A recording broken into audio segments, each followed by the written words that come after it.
सभी को जय श्री कृष्णा, राधे राधे। देविष्का ऑनलाइन क्लासेस में आप सभी का स्वागत है। इस चैनल पर आपको रीट की तैयारी करवाई जाती है, जिसमें बाल मनोविज्ञान, विज्ञान, गणित, REET level first, REET level second, शिक्षण विधियाँ इत्यादि की तैयारी करवाई जाती हैं और पिछले सालों के प्रश्न पत्रों को भी हल करवाया जाता है। जानकारी के लिए बता दें कि इस चैनल पर आपको इस तरीके से तैयारी करवाई जाएगी कि आप 120 प्लस आसानी से ला पाएँ और घर बैठे तैयारी कर पाएँ। ये चैनल उनके लिए अच्छा सिद्ध होगा जो घर बैठे तैयारी करना चाहते हैं। ऐसे भाई बहन या साथी जो मोटी रकम देके कोचिंगों पर नहीं जा सकते और घर बैठे तैयारी करना चाहते हैं, तो मेरा आपसे यही कहना है कि अगर आप तैयारी कर रहे हैं तो रजिस्टर बनाएं अलग अलग, और जो भी वीडियो आप देखें लाइन से देखें। अगर कोई सी भी वीडियो अगर आपने क्रम से नहीं देखी तो वीडियो देखने का कोई मतलब नहीं रहेगा और आपकी तैयारी अच्छी नहीं हो पाएगी। इसलिए अगर पिछली वीडियो नहीं देखी है तो पिछली वीडियो भी ज़रूर देखें, क्योंकि इस चैनल पर सिलेबस के हिसाब से वीडियो अपलोड की जाती हैं, विज्ञान की भी, गणित की भी और बाल मनोविज्ञान लेवल फर्स्ट लेवल सेकंड की भी। तो जिस चैनल पर आपको बहुत अच्छी सामग्री मिलेगी। तो आइए बिना टाइम वेस्ट किए आज हम पढ़ते हैं पादप के विभिन्न भाग। जो पेड़ होते हैं, एक छोटा पौधा होता है, एक वर्षीय, बहुवर्षीय, तो उसमें अगर हम देखें तो जड़, तना, पत्ती, फूल, फल इत्यादि होते हैं। सभी में जड़ों की आकृति भी अलग अलग होती हैं, तने की भी अलग अलग होती हैं। इसी प्रकार से पुष्पों के लगने का क्रम भी अलग अलग होता है, पुष्प भी अलग अलग होते हैं।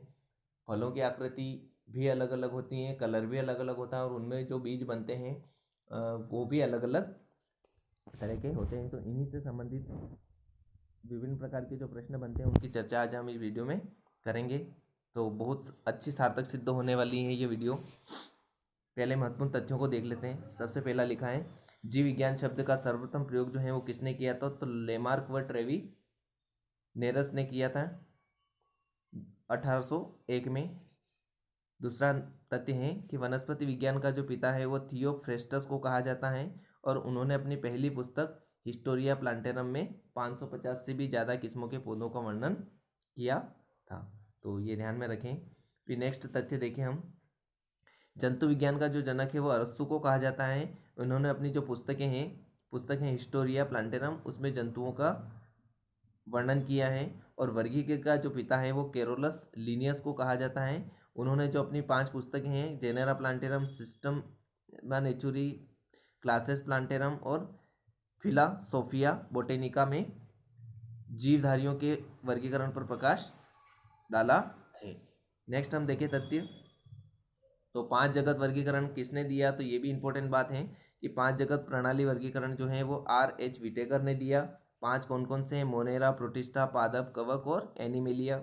फिर हम देखें, केरोलस लिनियस ने जीवों के नामकरण की जो पद्धति दी है उसका नाम है द्विनामकरण पद्धति। जैसे मनुष्य का नाम है होमो और सेपियंस, इसी प्रकार से आम का नाम है मेंजीफेरा इंडिका। नेक्स्ट हम आगे देखें तथ्य कि पादप के विभिन्न भाग जो होते हैं वो जड़, तना, पत्ती, फूल, फल इत्यादि होते हैं, जिनमें पादप अक्ष का भूमिगत या अवरोही जो भाग है वो मूल तंत्र यानी जड़ को बनाएगा और आरोही भाग जो है वो प्ररोह तंत्र यानी तने को बनाएगा, जो कि ऊपर की ओर होता है, और जड़ का जो है वो नीचे की ओर होता है। फिर हम बात करें न्यूमेटोफोर या श्वसनी जड़ के बारे में, वो क्या होती हैं? ये भी इंपॉर्टेंट प्रश्न बनता है कि जो दलदली व लवणी भूमि में उगने वाले जो पादप हैं वो न्यूमेटोफोर कहलाते हैं।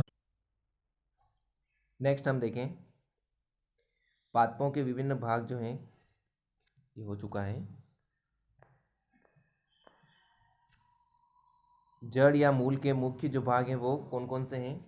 मूल, गोप, विभाज्योतकी क्षेत्र, दीर्घीकरण क्षेत्र, परिपक्वन क्षेत्र। नेक्स्ट हम देखें, मूलों या जड़ों के जो प्रकार हैं वो कितने होते हैं? तो मुसला मूल और अपस्थानिक मूल। नेक्स्ट देखें, पुंकेसरी पुष्प या नर पुष्प किसको कहेंगे? कि जिसमें सिर्फ पुमंग युक्त पुष्प पाए जाते हैं, पुमंग ही होते हैं उनमें, वो पुष्प क्या कहलाते हैं? पुंकेसर पुष्प कहलाते हैं, जैसे जेट्रोपा।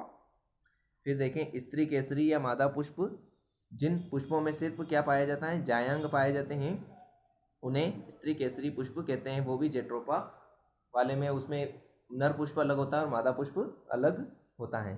फिर हम देखें उभयलिंगी पुष्प, जिसमें पुमंग और जायंग दोनों एक साथ में उपस्थित होते हैं, वो क्या कहलाते हैं, उभयलिंगी पुष्प कहलाते हैं। और इसका जो उदाहरण है वो है आपका गुड़हल। ये प्रश्न भी पूछे जाते हैं। फिर हम बात करते हैं आगे महत्वपूर्ण प्रश्नों की। तो इम्पोर्टेंट प्रश्न बनते हैं, पिछले सालों में आए हुए प्रश्न भी इसमें शामिल कर रखे हैं। तो देखते हैं, पहला प्रश्न है आपके सामने, आम की ऊपरी बाह्य त्वचा में किस प्रकार की मृदुत्व कोशिकाएं पाई जाती हैं? ऑप्शन है खंभाकार, डोलाकार, सुदीर्घित और बेलनाकार। कौन सा ऑप्शन यहाँ पर आम की ऊपरी बाह्य त्वचा के लिए मृदुत्व कोशिकाओं में पाई जाती हैं, किस प्रकार की पाई जाती हैं? तो यहाँ करेक्ट ऑप्शन बी होगा, डोलाकार। नेक्स्ट क्वेश्चन देखें, प्रेरक कोशिकाएं पाई जाती हैं बाह्य त्वचा में, पर्णमध्योतक में, मज्जा में या अन्य में? तो क्या उदाहरण होगा यहाँ पर? प्रेरक कोशिकाएं किस में पाई जाती हैं? तो बाह्य त्वचा या एपिडर्मिस, इंग्लिश में अगर आता है तो एपिडर्मिस। नेक्स्ट हम देखें, विषम पर्णता संबंधित हैं मरुद्भिद में, जलोद्भिद में, समोद्भिद में या मध्योद्भिद में? तो कौन सा सही हो जाएगा विषम पर्णता के लिए? तो option number B is correct answer हो जाएगा, जलोद्भिद में। जो जल में पाए जाने वाले जो पौधे हैं उनके अंदर विषम पर्णता पाई जाती है। नेक्स्ट हम देखें, द्विबीजपत्री पर्ण होती हैं पृष्ठधारी होती हैं या सम द्विपार्श्वी होती हैं, केंद्रीय होती हैं या शल्कवत होती हैं? तो कौन सा ऑप्शन सही होगा द्विबीजपत्री पर्ण के अंदर? द्विबीजपत्री का मतलब क्या होता है? जिसमें जो बीज हैं उसमें दो पत्रक होते हैं, जैसे चना है, जितनी भी तरह की दालें हैं उसमें दो पत्रक होते हैं। और एक बीजपत्री में एक ही पत्रक होता है, जैसे गेहूँ, मक्का, ज्वार, इसे। तो यहाँ हम बात कर रहे हैं द्विबीजपत्री पर्ण की, तो कौन सी होती है वो? पृष्ठधारी। Option number A is correct answer हो जाएगा। नेक्स्ट हम देखें, परिजात प्रकार के पर्ण पाए जाते हैं कुकुरबिटेसी में, मोरेसी में, फेबेसी में या रूटेसी में? तो कौन सा ऑप्शन यहाँ पर आपका सही हो जाएगा परिजात वाले में? तो यहाँ पर C option is correct answer हो जाएगा, फेबेसी में। नेक्स्ट हम देखें, मध्यज प्रकार के पर्णरंध्र पाए जाते हैं फेबेसी में, मोरेसी में, रूटेसी में या क्रूसीफेरी में? किसमें पाए जाते हैं? तो यहाँ पर आपका करेक्ट आंसर डी हो जाएगा, क्रूसीफेरी में। नेक्स्ट हम देखें, पत्तियों में उत्तक पाए जाते हैं 3 प्रकार के, 2 प्रकार के, 4 प्रकार के या 4 से अधिक प्रकार के? तो यहाँ पर हम देखें, पत्तियों में 3 प्रकार के उत्तक या टिश्यू पाए जाते हैं। नेक्स्ट हम देखें, केंद्रिक पर्ण पाई जाती हैं किसमें पाई जाती हैं? आम में पाई जाती हैं, बरगद में पाई जाती हैं, दूब में पाई जाती हैं या प्याज में पाई जाती हैं? तो किसमें केंद्रीय पर्ण पाई जाती हैं? तो यहाँ पर आपका ऑप्शन डी करेक्ट आंसर हो जाएगा, प्याज में। नेक्स्ट हम बात करें, अपस्थानिक मूल तंत्र पाया जाता है किसमें पाया जाता है? ब्रायोफिल्म में, मूली में, चुकंदर में या गुलअब्बास में? किसमें पाया जाता है ये आपको बताना है। तो अपस्थानिक जड़ मूल तंत्र जो हैं वो ब्रायोफिल्म में पाया जाता है। नेक्स्ट हम देखें, निष्क्रिय केंद्र पाया जाता है किसमें पाया जाता है? मूल शीर्ष पर पाया जाता है या स्तंभ शीर्ष पर पाया जाता है या पत्ती में पाया जाता है या पुष्प में पाया जाता है? तो कहाँ पर निष्क्रिय केंद्र पाया जाता है ये आपको बताना है।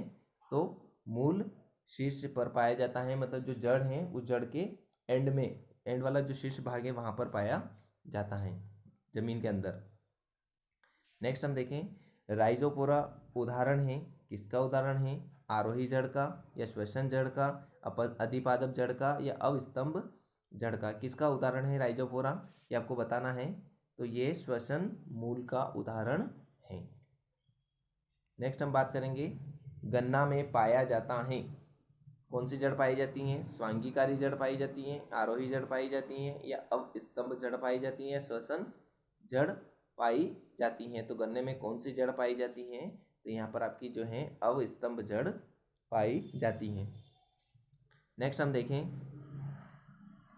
वेलामेन विशेषता हैं किसकी विशेषताएं वेलामेन? राइजोपोरा की हैं या आर्किड्स की हैं या टिनोस्पोरा की हैं या गन्ने की हैं? तो किसकी विशेषता जो है वेलामेन की हैं? तो यहाँ पर आर्किड्स जो हैं वो वेलामेन विशेषता होती है। नेक्स्ट हम देखें, पार्श्वीय जड़ों में जड़ों की उत्पत्ति कहाँ से होती हैं? परिरंभ से होती हैं, या अंतस्त्वचा से होती हैं, या मज्जा से होती हैं, या पूल या बंडल, वेस्कुलर बंडल वगैरह जो हैं उनसे होती हैं। तो किससे होती हैं ये आपको बताना है। तो यहाँ पर आपका करेक्ट ऑप्शन ए हो जाएगा, परिरंभ से। नेक्स्ट हम देखें, मज्जा अनुपस्थित होती हैं, किसमें अनुपस्थित होती हैं? द्विबीजपत्री जड़ में, या एक बीजपत्री जड़ में, या एक बीजपत्री तने में, या द्विबीजपत्री तने में। तो किसमें अनुपस्थित होती हैं? तो ये द्विबीजपत्री जड़ में अनुपस्थित होती हैं, बाकी इन सभी में उपस्थित होती हैं, एक बीजपत्री जड़, तने और द्विबीजपत्री तने में, पर द्विबीजपत्री जड़ में नहीं उपस्थित होती हैं। नेक्स्ट हम देखें, शंख रूपी जड़ रूपांतरण है, किसका रूपांतरण है? अपस्थानिक जड़ का, या पार्श्वी जड़ का, या अधिपादपी जड़ का, या मूसला जड़ का। चार ऑप्शन है। तो शंख रूपी जड़ जो है वो किसका उदाहरण है? तो मूल जड़, मूसला मूल का। नेक्स्ट देखें, एक व्यास सम्मित पुष्प को दो बराबर भागों में बांटा जा सकता है। कहाँ से बांटा जा सकता है? कितने भी तलों में बांट सकते हैं, या एक ही तल में बांट सकते हैं, या बराबर भागों में नहीं बांट सकते हैं, या उपरोक्त में से कोई नहीं। तो यहाँ पर आपका आंसर हो जाएगा बी, एक ही तल में दो बराबर भागों में बांट सकते हैं। नेक्स्ट हम देखें, नर जनन चक्र युक्त पुष्प को क्या कहते हैं? नर जनन चक्र युक्त पुष्प को क्या कहते हैं? तो पुंकेसरी पुष्प कहते हैं, ये हम पढ़ चुके हैं। और नर जनन चक्रयुक्त पुष्प को क्या कहते? ये मादा जनन चक्रयुक्त पुष्प को स्त्री केसरी पुष्प कहते हैं। नेक्स्ट हम देखें, चक्रीय विन्यास युक्त पुष्प का उदाहरण है, हिबिस्कस है, या केसिया है, या मैग्नोलिया है, या रिसिनस है। तो कौन सा ऑप्शन सही हो जाएगा यहाँ पर आपका? तो मैग्नोलिया ऑप्शन सही हो जाएगा चक्रीय विन्यास युक्त पुष्प के लिए। नेक्स्ट देखें, त्रितयी पुष्प का उदाहरण है, कोमलाइना, ट्रापा, केसिया, या जेट्रोपा। चार ऑप्शन है, चारों ऑप्शन में से कौन सा सही हो जाएगा? तो यहाँ पर ए ऑप्शन इज करेक्ट हो जाएगा, कोमलाइना। नेक्स्ट हम देखें, पुष्प क्रम के आधार पर सहपत्रों के चक्र को क्या कहते हैं? क्या कहते हैं? पहला ऑप्शन है स्पेथ, दूसरा है एपिकेलिक्स, तीसरा है सहपत्रिका, और चौथा है परिचक्र। तो चार ऑप्शन दे रखे हैं, तो कौन सा ऑप्शन सही हो जाएगा? सहपत्रों के चक्र को क्या कहते हैं? तो परिचक्र कहते हैं, इनवोल्यूशन इंग्लिश में भी इसको कहते हैं। नेक्स्ट हम देखें, उत्तरवर्ती बाह्य दल पुंज युक्त पुष्प का उदाहरण है, कौन सा उदाहरण है? आलू, सदाबहार, फाइसेलिया, या मटर। कौन सा उदाहरण जो है उत्तरवर्ती बाह्य दल पुंज युक्त पुष्प का है? तो option number C is correct answer हो जाएगा, फाइसेलिया। लास्ट क्वेश्चन है इस वीडियो का, क्रूसीफेरी बाह्य दल पुंज किसमें पाया जाता है? पहला ऑप्शन है रेफेनस, दूसरा मैग्नोलिया, तीसरा कुकरबिटा, और चौथा है मटर। तो क्रूसीफेरी बाह्य दल पुंज जो है वो रेफेनस में पाया जाता है।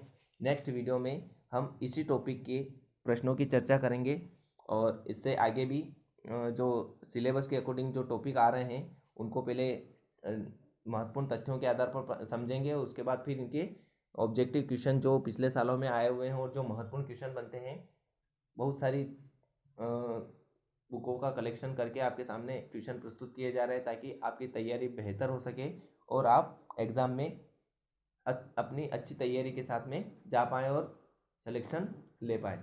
तो इस चैनल पर आपको बाल मनोविज्ञान की वीडियो भी मिलेगी, गणित की वीडियो भी मिलेगी, और नेक्स्ट जो है विज्ञान की वीडियो भी मिलेगी। तो अगर अभी तक आपने चैनल को सब्सक्राइब नहीं किया है तो चैनल को सब्सक्राइब कर लीजिए, और अपने दोस्तों को भी शेयर कीजिए जो निःशुल्क रूप से तैयारी करना चाहते हैं घर बैठे, और रजिस्टर ज़रूर बनाएं ताकि रिवीजन के टाइम पर आपके काम आए। इसी आशा के साथ कि आप अच्छी पढ़ाई करेंगे और अपने परिवार का नाम रोशन करेंगे, समाज का, गांव का नाम रोशन करेंगे, और आने वाली जो भर्ती है उसमें अपना नाम और अपनी एक सीट को कंप्लीट कवर कर पाएंगे। इसी आशा के साथ मैं अपनी वीडियो को विराम देता हूँ।